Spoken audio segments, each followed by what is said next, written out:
Hi యూఎస్, welcome to money Manthan TV. Manthan C Hanuman గారు ఉన్నారు. ఇవాళ టాపిక్ వచ్చేసి ప్రధానమంత్రి ఫసల్ బీమా యోజన. దీన్ని సార్ అడిగి తెలుసుకున్నాం. Sir good morning sir. Sir, ప్రధానమంత్రి ఫసల్ బీమా యోజన ఈ స్కీమ్ ఎప్పుడు వచ్చిందా సార్?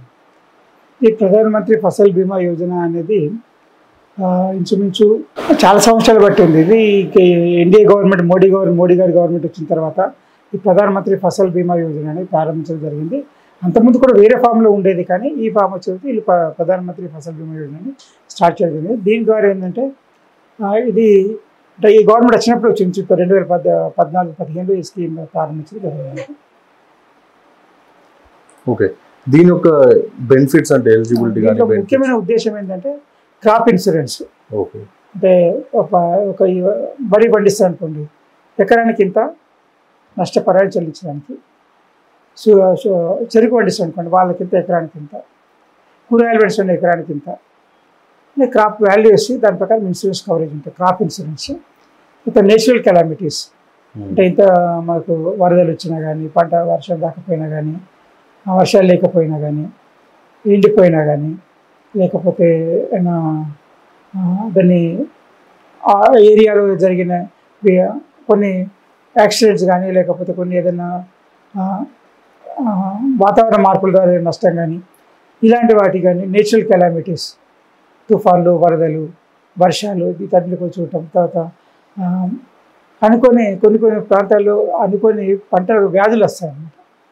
అంటే పంట చెడిపోవడం కానీ, ఆకులు చెడిపోవడం, పంట రాకపోవడం కానీ, విత్తనాలు బాగాలేకపోవడం కానీ, పెస్టిసైడ్ చెడిపోవడం కానీ, మంచి పెస్టిసైడ్ వాడకపోవడం కానీ, ఇలాంటి వాటికి నష్టం జరుగుతుందంట. ఇలాంటి వాటి అనేది కవర్ చేయడానికి ప్రధానమంత్రి ఫసల్ బీమా యోజన అనేది ఉంటుంది. అయితే ఏంటంటే దీంట్లో కొన్ని కండిషన్స్ ఏంటంటే, ఒక ఏరియా నోటిఫైడ్ చేస్తారు. ఈ ఏరియాలో ఈ పంట మాత్రమే పండించాలి, ఆ పంటకు మాత్రమే ఇన్సూరెన్స్ కవరేజ్ ఉంటుంది. నోటిఫైడ్ క్రాప్, నోటిఫైడ్ ఏరియా అంటే ఆ ఇన్సూరెన్స్ కవరేజ్ ఉండే ఏరియా అది.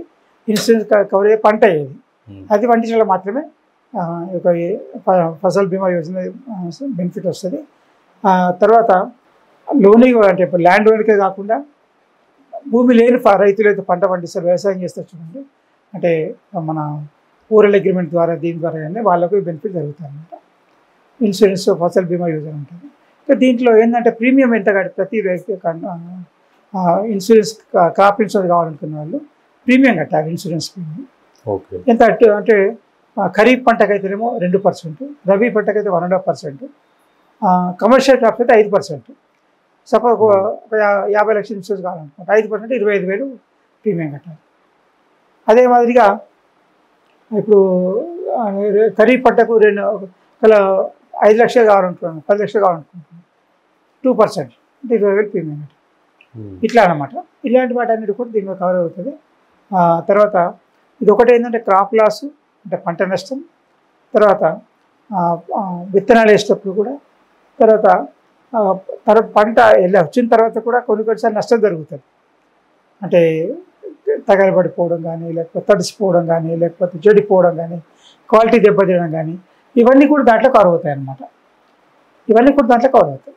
అంటే పంట నష్టం అనేది ఎన్ని విధాలు జరిగినా కానీ ఈ క్రాప్ ఇన్సూరెన్స్లో కవర్ అవుతుంది. అయితే పర్సెంటేజ్ ప్రీమియం ఎక్కువ ఉంటుంది కాబట్టి కొంచెం ఎక్కువగా పాపులర్ కాలేదు స్కీమ్ ఇది. ఎందుకంటే ఇన్సూరెన్స్ కంపెనీస్ ప్రీమియం చెల్లించాలి కాబట్టి నష్టం కూడా ఎక్కువ జరిగే అవకాశం ఉంటుంది కాబట్టి. ఎందుకంటే వ్యవసాయం అనేది అన్సర్టెనిటీ. ఎప్పుడు వర్షం వస్తుందో, ఎప్పుడు వస్తుందో తెలియదు, పంట ఎంత నష్టం వస్తుందో తెలియదు, ఎక్కడ వర్షం వస్తుందో తెలియదు, ఎక్కడ చెడిపోతుందో తెలియదు, ఎక్కడ ఇలాంటి పంటకు సంబంధించిన ఇది చెదలు, తెగులు కానీ రావడం కానీ ఏదైనా వచ్చే అవకాశం ఉంటుంది కాబట్టి దానికి ప్రీమియం ఎక్కువ ఉంటుంది. లేకపోతే రైతులు అంత ప్రీమియం చెల్లించడానికి ఇష్టపడకపోవచ్చు. దానివల్ల కూడా ఎక్కువ మంది ఈ స్కీమ్ని ఎక్కువగా వాడుకోవట్లేదు. ఇది ఎంటైర్గా ఇన్సూరెన్స్ పాలసీ తీసుకున్న వాళ్ళకి బెనిఫిట్ వస్తుంది, లేని వాళ్ళకి రాదు. ఇన్సూరెన్స్ పాలసీ అందరూ తీసుకుంటారంటే లేదు, కొందరేమో ఎట్లయితే చూసుకుంటారో తీసుకుంటారు, కొందరు తెలియదు, కొందరికేమో ఎలా అప్లై చేయాలో కూడా తెలియదు. ఇంకోటి నోటిఫైడ్ ఏరియా అయితేనే నోటిఫైడ్ పంట కావాలి. ఏదైతే గవర్నమెంట్ ప్రిస్క్రైబ్ ఇన్సూరెన్స్ కంపెనీ అదే పంట ఉండాలి, అదే ఏరియాలో ఉండాలి. ఆ ఏరియా లేదనుకోండి పంట పండించడం రాదు, తర్వాత ఆ ఏరియా లేకపోయినా కానీ ఇన్సూరెన్స్ కవరేజ్ రాదు. దీని ద్వారా మనకు రైతులకు ఎక్కువ నష్టపోయే అవకాశం ఉంటుంది. కాబట్టి మనము ఏ ఏరియాలో భూమి ఉంటుందో ఆ ఏరియాలో నోటిఫైడ్ అయిందా లేదా అని చూసుకోవాలి ఇన్సూరెన్స్కి. ప్లస్ ఆ పంట ఏ పంట నోటిపోయింది ఆ పంట రైతులకు మాత్రమే ఈ స్కీమ్ ద్వారా బెనిఫిట్ జరిగే అవకాశం ఉంది. దీన్ని కూడా ఏం చేయాలంటే మనకు బ్యాంక్ ద్వారా అప్లై, ఇంతకుముందు చెప్పినట్టుగా ఏ బ్యాంక్ అయితే ఆ ఏరియాకి లోన్స్ ఇస్తుందో, అగ్రికల్చర్ లోన్స్ ఇస్తుందో ఆ బ్యాంక్ ద్వారా అప్లై చేసుకోవాలి. లేకపోతే ఇన్సూరెన్స్ ఏజెంట్ ద్వారా కూడా ఈ అవకాశం ఉంది. ఆ తర్వాత ఈ ఇంకొక కొన్ని ఏజెన్సీస్ ఉన్నాయి, కానీ మెయిన్లీ మాత్రం ఇన్సూరెన్స్ ఏజెన్సీస్ అండ్ బ్యాంక్స్ మాత్రమే మనం అప్లై చేసుకుంటే ఈ ఫసల్ బీమా యోజన ద్వారా, ప్రధానమంత్రి ఫసల్ బీమా యోజన ప్రయోజనం చేకూరే అవకాశం ఉంది. ఇంకోటి వెబ్సైట్ ఉంది PMFBY government.gov.in, దాంట్లో కూడా వెబ్సైట్ ద్వారా కూడా అప్లై చేసుకొని మనము ఆ యొక్క బెనిఫిట్ తీసుకోవచ్చు. అంటే ఇన్సూరెన్స్ కంపెనీ కొంత ఎంకరేజ్ చేయకపోవచ్చు కొన్నిసార్లు, మేము ఇవ్వమని చెప్పనొచ్చు, లేకపోతే మేము చెయ్యమని చెప్పనొచ్చు, ఏదైనా డిస్కరేజ్ చేయొచ్చు. కాబట్టి అలాంటి వాళ్ళు అలాంటి ఇన్సూరెన్స్ కంపెనీస్ బెనిఫిట్ లేదనుకున్న వాళ్ళు ఆన్లైన్లో అప్లై చేసుకోవచ్చు. ఆఫ్లైన్లో ఏమైనా ఆన్లైన్ కూడా అప్లై చేసుకోవచ్చు.